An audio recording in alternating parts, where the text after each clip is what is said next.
Well, the first record that I recorded was at King Records, but it was on a fraternity label. It was one of the first black line dances that was recorded. It was called The Stomp. It was a dance. The artist was Bobby Davis and Jimmy Railey. It was a duet. Jimmy Railey, was he a relation to you? Yeah, and Bobby and myself, we recorded that for a fraternity label. That was when it was here on 4th Avenue before they moved to the coast. Do you remember the producer on that session? No, I don't remember the producer, but we broke into Bobby and myself, we had been trying to be heard at fraternity records because we couldn't get into King's because they were pretty crowded at that time. And so we went down to his office, Harry Carlson. Harry. Yeah. And so we went down, we asked the receptionist, we said, which office is Mr. Carlson's? And she said, that one. Do you have an appointment? And then Bobby just walked on past, and we walked into Harry Carlson's office and said, Mr. Carlson, listen. And we started singing for him. But when we came out of his office, we were under contract. And 3 weeks later, we recorded The Stomp. And Bobby and I recorded a few records as Bobby and Jimmy. We recorded some on King label as Bobby and Jimmy also. Well, we recorded The Stomp in '60. Right. And then we got Waddell Fallon with us, and Sid Nathan heard us singing, and Sid said, those boys sound so much like the Impressions. Let's name them the Expressions. The Expressions? The Expressions, like the Impressions and then the Expressions. And he finally got here. This is Bones Jones, my drummer. He was the drummer for the Famous Flames. But we were the Expressions, but when we were Bobby and Jimmy, Bud Hobgood heard us singing, and he wanted us to, he was one of James's business managers, and he heard us singing, and he got us over affiliated with King's, and that's when we got with Gene Reid. Hank Ballard, just about all of the songs that Hank Ballard used to record, they used to get me and Bobby and Waddell, and they would pay us session money. We would back up Hank on the records. And the guys that sung with Hank on the road and did shows with him, they were some of the best dancers and musicians, that you could want. Right, Hank Ballard, the Midnighters. Yeah. Frank Stanford and a lot of those younger guys. Yeah. But they couldn't sing like he wanted to sing, so he had us do his songs for him, and then they paid us session money, and then they released the songs as Hank Ballard and the Midnighters. So would you go on the road with him and sing, or would? No, I didn't go on the road with Hank. We just recorded behind him. The guys would be dancing and. Yeah, the Midnighters went on the road with him. Okay. But we recorded behind him. Yeah, we did a couple of things with Henry Glover, and Gene Reid got us instrumental in getting with Sid. And we recorded quite a few records here at King's, and Sid always said whenever we would have a new song that we wanted to record, Sid would ask Gene Reid, well, how are they doing? Are they selling any records? Are they in the red? And Gene would say, well, no, Mr. Nathan, they're not in the red. He said, well, as long as they're not in the red, let them record when they got something they want to record, because you never know. So we never had a problem with any of the things that we came up with to record. We recorded them, but they never came out in the red, so we could record when we were just about ready to record. It was rhythm and blues. The last song that was recorded by James Brown's Famous Flames, the King's Recording Company. I wrote it. You see, James gave us, it's funny, James gave us a soundtrack, and he told us that he gave us some lyrics to go with the soundtrack. And we got home and we worked and we couldn't get the lyrics to fit the soundtrack. So what we did was we said, well, everybody take a copy of it home, and tomorrow we'll get back together, and the one that has the best version that's going to work with the soundtrack, then that's the one that we'll go with. And I wrote Stand Up and Be Counted in one day. And James stood on the steps out there at his production company. He said, "Jimmy, this is one of the baddest tunes that ever came out of my production." Did you ever get paid for it? No. What, Well, early I 60s? recorded with the Solars. Well, see, you see, the thing with music is that the trend of music is always changing. And in order to stay on top of what's going on, what you have to do is whatever is hot at that particular time, you write something in that vein and record it. That way you stay on top of what's going on. When the music vein changes, you change. Just like the Four Tops was happening. And we wrote something on the top Four Tops, and that's when Sid said, not the Four Tops, but the Impressions. And he said, they sound so much like the Impressions, let's name them the Expressions. Well, we did songs with the Solars that sounded like the Dales.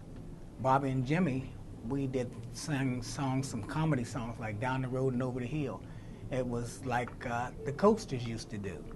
So whatever song that was happening, whatever particular type of music that was happening, then we would do something in that vein. And today, myself and Bones Jones, he was a young group that just came out of high school, and we gave them their first job. We were touring Texas, Dallas, Seguin, Austin, and they were with us, some young high school boys. But now when we finished the tour in Texas, when we came back to Cincinnati, him and the young boys, Bones and the rest of the guys in the group, they didn't come back to Cincinnati with us. They stayed out in Dallas because they wanted to make a living off their instruments. And 30 years later, Bones is back in Cincinnati. Him and I are working together, and he's an international drummer now. He's worked in Europe, Canada. He was one of the mainstays in this writing sports material for Canada, and he has his own radio station now. And we're back together now. And him and I, we have some things out that we're doing a CD that we're working on together with some of his tunes, some of my tunes, and they're going pretty good about now. Yes, I was born and raised here in Cincinnati. Okay. Yeah, well, the Man's Hotel was where, see, back in the 40s, when I was still riding stick horses and things like that, all the black artists that came to town, they couldn't stay at the hotels downtown. So all of them stayed at the Man's Hotel, which was in walking distance from where I lived in Walnut Hills. And all the different artists, the black artists that were great at that time, like Nat King Cole and all those different artists, when they came to town, that's where they stayed. And when someone was in town, it was spread out through the community right away, you know, and everybody would be over there. Everybody would be over there wanting to see Nat King Cole. I was too young for that. But I used to sit in the backyard over in Walnut Hills, and Miss Mills used to let us go out in our backyard and pick fruit off the trees, whichever fruit was in season. And we would sit spread-eagled out on the lawn and on the backyard and listen to the Mills brothers practice and sing. See, and from that, and then my sister took me when I was 9 years old to see Nat King Cole at the Albee Theater, and I was sitting like not too much further than from me to you off the balcony, right off the stage. And when I saw Nat King Cole and the reaction of the people at that time, that determined what I wanted to do with my life. Did you have any professional or any training, voice training, voice lessons? Or? Just singing in church. Okay. But then I was the youngest of 6 children, and in church, my older brothers and sisters could sing in the church choir, and me being the youngest, I wasn't old enough. They wouldn't let me sing in the church choir, of course. I knew all the songs and I could sing them as well as anybody else, and I just couldn't wait till I was old enough till I could get in the church choir and do my stuff, you know. But just about all of the entertainers that I know that came up out of Cincinnati came up out of church. I did shows with Little Willie John and Little Richard back in 1956 down in Portsmouth, Virginia. How was that experience? Well, That was great. Matter of fact, Little Willie John, I kind of upset with him. We did a song when Glenn first made his orbit around the world, and Gene Red gave the song to Bobby and myself. And, All around the world? Yes. It was called Mr. Glenn. Rudy Toombs sent the song from New York to King's Recording Company, and Gene Red got it, and he got it on a Friday. So he called me and Bobby over, and he said, look, just got this song from New York for Rudy Toombs. Said, it's about Mr. Glenn, and he gave us to it. He said, now, Sid hasn't heard this. He said, but now, if you guys can get this song together and have it ready for Sid when he comes in Monday morning, you got a head start on everything. So Bobby and myself, we stayed up the whole weekend, and we wrote the song, got it together and everything, and we took it to Gene Monday morning, and he let Sid hear it. And Sid loved it. And we were going to record, matter of fact, we recorded it. And then we had some other material, and Bobby got in an argument with Mr. Nathan about it. And Mr. Nathan said, have you heard this record on the radio? And Bobby said, no. He's saying, God damn it, you won't hear it either, and broke it in half and said, now get out of my office. So that's what I got out of Mr. Glenn, and then Little Willie John ended up doing the song. It didn't go anything, and it was a completely different arrangement than what we had, but I could tell you some heartbreaking stories about things that happened over the years where it was never that the talent was there. It was just about working with different knuckleheads that couldn't keep things together, and things always break up, back to the drawing board. Things break up, back to the drawing board. Did you No, Little Willie John was a hell of an entertainer. But, and then I didn't fault him for doing Mr. Glenn, because when he came in to Cincinnati and Bobby and I were doing it over there, he liked it. And he asked about it right away, and Gene Red told him, he said, well, no, that's Bobby and Jimmy's tune. And then when Bobby fell out with Sid Nathan, and he broke our record in half, Willie John jumped on it, you know. So was Bobby on the road with you and Little Willie John? No, when I did the show with Little Willie John, that was back in the 50s. I was singing with a group called the Capitals. That was long before I recorded anything. So now, James Brown was on travel, I guess opened up some shows with Little Willie John, I guess, in 56, 57. Were you out there with Willie when James Brown was playing with him, or opening up for him? No, that's when I was doing shows up and down Virginia Beach back in the 50s. Okay. See, I wasn't... With the Capitals? Right. That was before Fraternity Records or any of them. See, that's when I was 17 and 18 years old. I was singing with the Capitals up. That was a couple of guys from Washington, D.C., a couple of guys from Detroit. Well, it's strange how we got together. We were all in the Navy, and we happened to be in the same, me and two other guys from Detroit were from USS Forrestal in pre-commissioned school, and Sammy Hawkins was an aviator, and A.C. Clark was off a tin can. But we would, when you get Liberty and go into town, it was a dry state, so we would change clothes into civvies, and there was a little wine place where all they could sell was wine.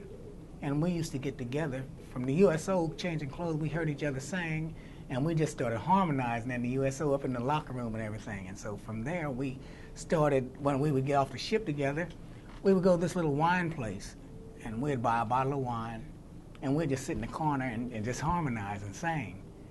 And after being there for so long, people got used to us being there. They would pass the hat for us to buy some more wine so we could be in there, and we would sing. Was that Mama Goldstein wine, or was it some other kind of wine? Sly Fox. It was a fox on a bottle, and he was always smiling at you, and you had to be careful of Sly Fox. My impression of Sid was that if you didn't have something that interested him in the way of music, you were wasting your time and his, and he didn't waste his time. You had to have something that he considered worth listening to. And the man, well, you don't have to talk about what kind of man he was, the success that he had. Mm-hmm. So when he heard talent, when he told someone that they had talent, he would make sure that make stars out of them if it was possible. So he was pretty much no nonsense. He was pretty well focused, driven. No nonsense whatsoever. Would you call him cheap? No, no. I wouldn't call him cheap at all. I would call him a businessman that had an ear for what he thought was talent. And when he came across somebody that he thought had talent, he pursued it completely. There was nothing cheap about it. I started working with the Famous Flames. I'm not exactly sure just what year it was, but Bud Hobgood died, and James heard some of the records that we had recorded that Bud was trying to get pushed, and James called us and he said, look, I want you guys to be the Famous Flames. And from then on, when we recorded, we were the Famous Flames. From that time on, like I say, the last song that was recorded by James Brown's Famous Flames, I wrote it, and when we recorded it, it came. The last one that the Famous Flames did. I was with the Famous Flames only a couple of shows that we did with him, and then we started headlining our own show. What year was that, approximately? I don't know. It was in the middle '60s, maybe. So you're saying the Flames would go out and do their own shows, and then if James Brown would call, you guys would go work with him? Yeah, but he got us our own business manager and everything else. And we had our female vocalist, Lynn Collins. When we stopped singing with James, Lynn Collins, he took our female vocalist and she sang with him. Lynn Collins, she was one of the female recording artists that was great with James. James Brown, when I first met him, he was the type of guy that he didn't ask you to do nothing that he wasn't ready to do himself.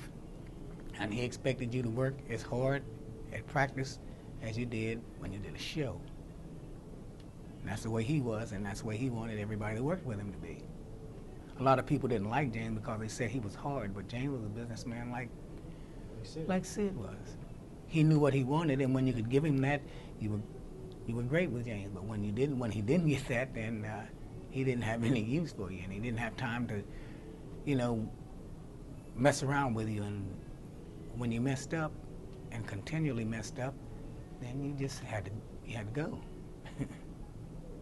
I don't think so. James was a natural talent, and all that had to be with James was that people had to hear what he was doing, and they appreciated what he was doing, and he became a star at what he was doing. That's the same with if you had to take Little Richard. Well, the style that Little Richard had, when you saw Little Richard and you saw Little Richard, you know that, and you liked what he did. Same with him. Same with Little Willie John.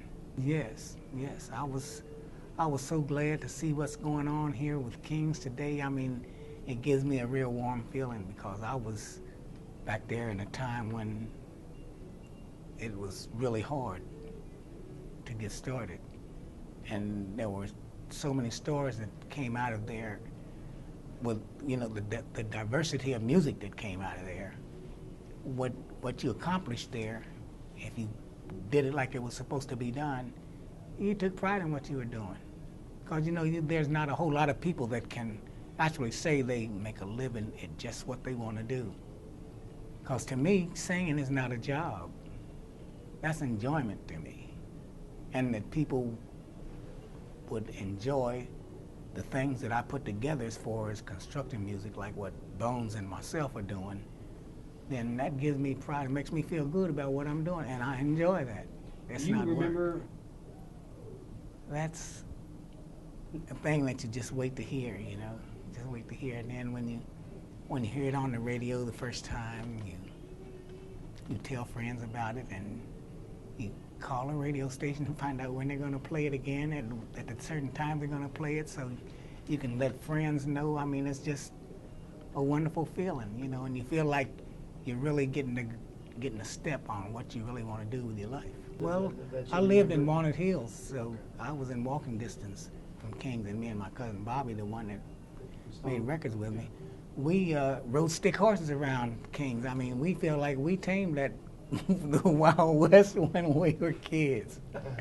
And then we used to go over there, and different artists would be going in to record or something like that.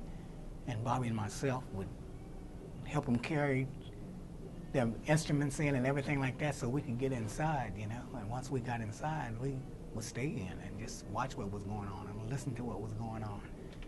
And that gives you a head start about what you really want to do. If that's what you really want to do with yourself, you know, you pick entertainers' brains, you know. When you talk to one of the people that were a star, you know, you pick their brain and you let them know, well, what do you do about this, that, or the other? Because I want to get to where you're at. And any pointers that you can get is a stepping stone. Did you ever go into the record pressing part of King Records? Yeah, well, you go through there and you see, like, when we went in, they were pressing one of our records. We go back out in the factory and see them pressing them and stand back and say, look, they're pressing us now, man, you know? This is us they're pressing. Well, now, Bones, he was a shipping clerk at King's before we hired him as our drummer 30 years ago. There was a lot of them.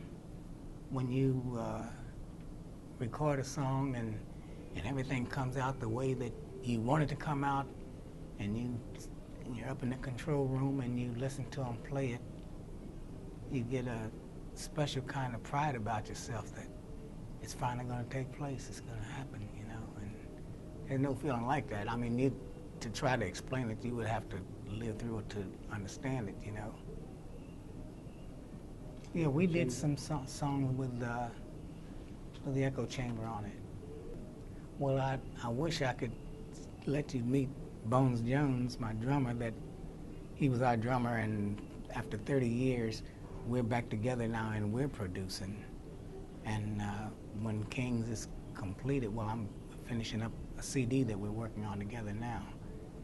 And I'm looking forward to the day comes when King's is back again like it was in the old days with all this new stuff that's going on.